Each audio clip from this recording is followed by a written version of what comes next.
Piala ASEAN atau sebelum ini dikenal dengan Piala AFF kembali akan bergulir, dan kali ini Indonesia atau tepatnya PSSI dan juga beberapa pemain mengusung berbagai kepentingan.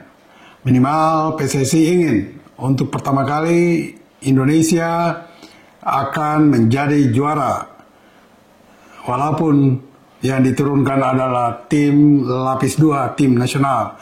Sementara untuk beberapa pemain, khususnya Asnawi Mangku Alam dan Marcelino, juga membawa kepentingan pribadi. Mereka harus membuktikan bahwa mereka masih layak ada di tim nasional dan tetap mendapat kepercayaan pelatih Sintayong atau STY. Semua rekan sahabat Rai Soccer TV, jangan lupa selalu bersama Bung Yes, dan tentu saja like, comment, and subscribe.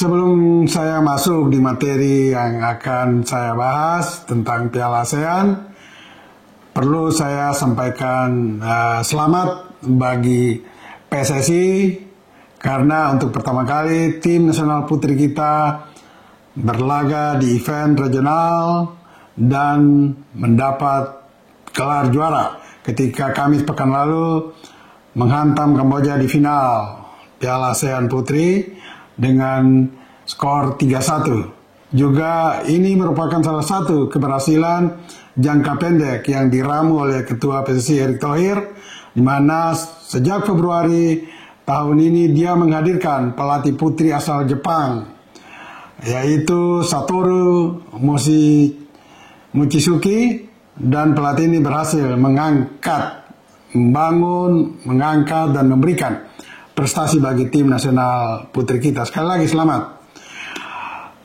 Kita masuk ke pembahasan tentang Piala ASEAN kali ini ya. Bukan tim senior yang akan tampil, apalagi di kualifikasi Piala Dunia, tetapi di ajang regional Piala ASEAN, di mana Indonesia belum pernah mendapat gelar juara di sana. Walaupun sudah sekitar 6 kali tampil di final, tapi tidak pernah juara.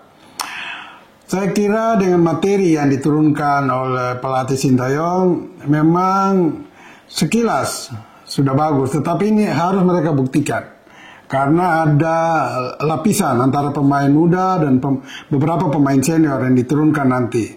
Ya katakan saja pemain-pemain senior yang sudah dipercaya STY untuk tampil di kualifikasi Piala Dunia, sebut saja Asnawi Mangku Alam, Marcelino Ferdinand, Ahram Pratama, dan juga ada Rafael Strike, dan juga ada Muhammad Ferrari.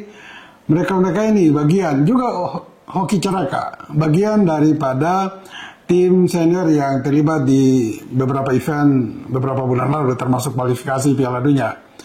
Sehingga memang ada regenerasi atau rencana positif dari PSSI untuk menurunkan pemain-pemain lapis 2. Usia mereka rata-rata 26,6 tahun, jadi oke lah. Dimana Asnawi merupakan salah satu pemain paling senior, juga usia 25 tahun ya. Kita lihat bahwa rencana Sintayong untuk memang memainkan pemain-pemain muda ini, ya tentu ada debatable ya, sedikit debatable. Karena kalau PSSI ingin untuk berprestasi harusnya minimal ada 8-10 pemain senior yang terlibat di sana, tetapi tidak. Bahkan Rizky Ridho sendiri tidak dilibatkan dalam tim ini. Tetapi ada beberapa pemain senior yang memang terlibat, termasuk beberapa pemain keturunan, termasuk Rafael Strike, dan juga rencana terakhir menghadirkan juga Justin Hubner dari Wolverhampton Under 21 dan juga Ivar Jenner dari FC Utrecht Belanda. Tetapi last minute nampaknya kedua pemain ini tidak tampil. Namun secara keseluruhan ya tentu kita berharap tim ini kali ini tampil lebih baik. Meski mereka mungkin akan mendapat perlawanan yang begitu ketat, khususnya dari Vietnam yang mungkin menurunkan tim intinya untuk kejuaraan kali ini. Kalau kita lihat materi-materi Sintayong, memang sedikit meyakinkan. Namun mereka harus membuktikan. Paling tidak di lini belakang, Kalau STY masih memakai pola kesayangannya 3-4-3 atau 3-5-2, maka di belakang hampir dipastikan ada 3 pemain yang memang terlibat di tim senior di kualifikasi Piala Dunia. Bahkan mungkin last minute juga mereka tidak dilibatkan, tapi mereka sudah pernah tampil. Katakan saja Asnawi Mangko Alam, juga Muhammad Ferrari. Asnawi Mangko Alam dari Port FC Thailand, ya sekarang dia bermain di sana. Sementara Muhammad Ferrari bermain di klub lokal Persija Jakarta. Kemudian di bek kiri ada Ahran Pratama yang bermain di Suwon FC Korea Selatan. Komposisi 3 belakang ini saya kira sudah paten. Mereka bertiga pasti mendapat kualifikasi atau predikat sebagai pemain inti nantinya atau starting, ya. Nah, di tengah ini yang kita masih awam, belum tahu siapa yang kira-kira mendapat kepercayaan paling tidak untuk memimpin lini tengah, karena lini vital ini adalah bagian dari nafas permainan sebuah tim. Nah, ini belum kelihatan di tim ini. Mungkin dari pertandingan pertama pada malam ini pukul 18.30 waktu Indonesia bagian Barat, kita bisa melihat, oh ini kira-kira formasi 4 tengah. Dan mungkin kita bersama bisa menyaksikan siapa yang akan menjadi pemain inti untuk pertandingan berikutnya. Nah, di depan kalau dia memakai 3 depan, ini juga sudah paten sama dengan 3 belakang. Katakan ada Ronaldo Kuate, pemain yang bermain di klub Thailand, Muang Thong. Kemudian di tengah ada Rafael Strijk yang bermain di Brisbane Roar, Australia. Dan juga ada Marcelino Ferdinand. Ini bisa main sebagai gelandang menyerang atau juga kalian pemain sayap. Marcelino yang bermain di Oxford United, Inggris.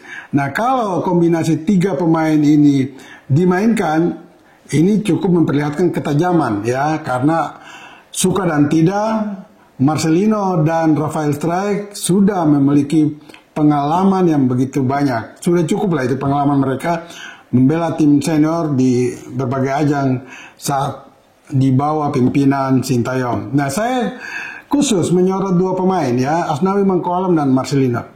Kita tahu bahwa ketika tim senior di kualifikasi Piala Dunia memukul Arab Saudi 2-0, Asnawi tidak dilibatkan sama sekali dalam daftar pemain. Sementara Marcelino Ferdinand dimainkan, masuk dalam tim, dimainkan dan menjadi pahlawan kemenangan untuk pertama kali Indonesia mengalahkan Arab Saudi, dan 2 gol itu dicetak diborong oleh Marcelino. Pertanyaannya, Asnawi maupun Marcelino sanggup membuktikan bahwa mereka kembali akan mendapat kepercayaan Sintayong. Kalau Marcelino mungkin oke, tetapi Marcelino juga harus semakin membuktikan kehebatannya di tim yang berlaga di Piala ASEAN ini. Jika tidak, bisa saja dia kembali akan mungkin paling fatal dihilangkan dari nama-nama yang diajukan untuk kualifikasi Piala Dunia pada bulan Maret 2025 mendatang. Paling buruk mungkin dia ada di daftar pemain, tapi untuk menjadi starting bukan tidak mungkin tidak akan diperoleh oleh Marcelino kalau, ya, sekali lagi, kalau dia tidak memperlihatkan kinerja yang baik di laga Piala ASEAN ini. Lebih perlu pergulatan dan pergumulan perjuangan ketat justru dialami oleh Asnawi Mangko Alam, karena ketika melawan Arab Saudi dia tidak sama sekali dimasukkan dalam daftar pemain, ya, sehingga Asnawi kembali harus membuktikan bahwa STY keliru ketika tidak melibatkan dia dalam pertandingan atau daftar pemain untuk melawan Arab Saudi kemarin, ya. Nah, ini harus Asnawi buktikan itu. Paling tidak dia bisa memimpin rekan-rekannya yang lebih junior untuk bermain baik, bahkan sampai pada merebut gelar juara. Kalau Asnawi tidak bisa membuktikan ini, maka selamat tinggal tim nasional senior bagi Asnawi selama dipimpin oleh Sintayong. Nah, bagaimana dengan lini belakang, lini depan? Juga Rafael Strijk perlu memperlihatkan ketajaman. Kalau di tim senior dia mungkin masih belum terlalu percaya diri, tapi kalau di laga Piala ASEAN yang menghadapi lawan-lawan yang tidak begitu ketat pertahanannya, katakan aja Myanmar, Laos, kemudian Filipina dan Vietnam, ini harus Rafael Strijk bisa lebih produktif nantinya. Jangan sampai di laga ini dia pun minus gol sama sekali. Nah ini bahaya bagi Rafael Struijk nantinya. Pasti Sintayong akan berpikir ulang untuk memainkan Rafael sebagai starter atau tidak di tim senior nantinya. Tapi oke lah, kita lihat malam ini apakah Indonesia bisa memukul tuan rumah Myanmar. Karena harus diingat juga, Myanmar bukan tim kaleng-kaleng. Myanmar adalah salah satu kekuatan yang solid sejak tahun 70-an di kancah ASEAN. Kita boleh percaya diri, tapi kalau overconfidence, maka mungkin kita bisa kalah. Hasil draw aja sudah bagus. Tapi oke lah, Sintayong punya strategi dan taktik khusus dan dia sudah mengetahui kemampuan pemain-pemain kita. Semoga dia menerapkan taktik dan strategi yang tepat dan tim kita akan meraih kemenangan di pertandingan perdana ini. Semua rekan sahabat Rai Soccer TV selalu setia bersama Bung Yes. Dan ingat, bola itu bulat. Giring terus.